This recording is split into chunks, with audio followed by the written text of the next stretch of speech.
Stock picking can be hard.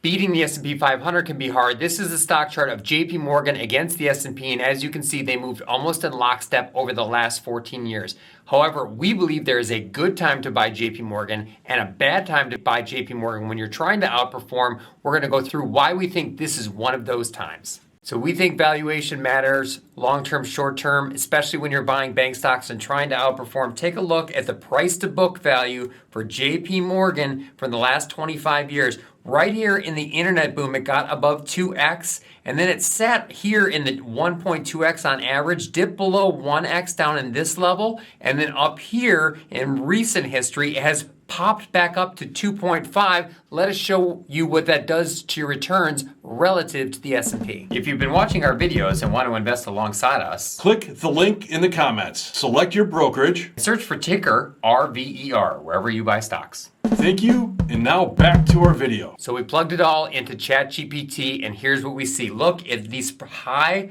price to book valuations, and look at the excess returns to the S&P 500 in these high price to books. That's over 1.5.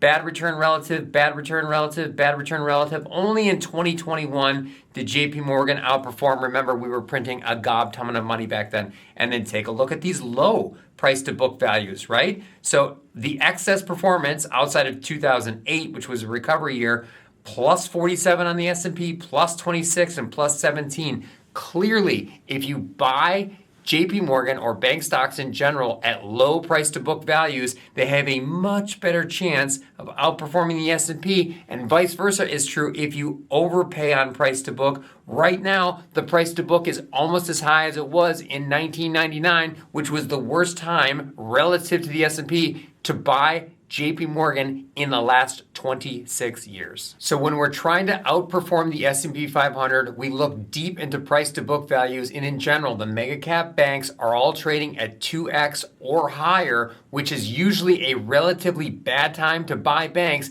It is why we are staying away from these stocks right here and looking for a better valuation metric to enter so that we can outperform the S&P. Thanks for watching. We really appreciate it. All the likes, subscribes you guys do. We really love that stuff. And if there's anything you guys want to see, hit us in the comments.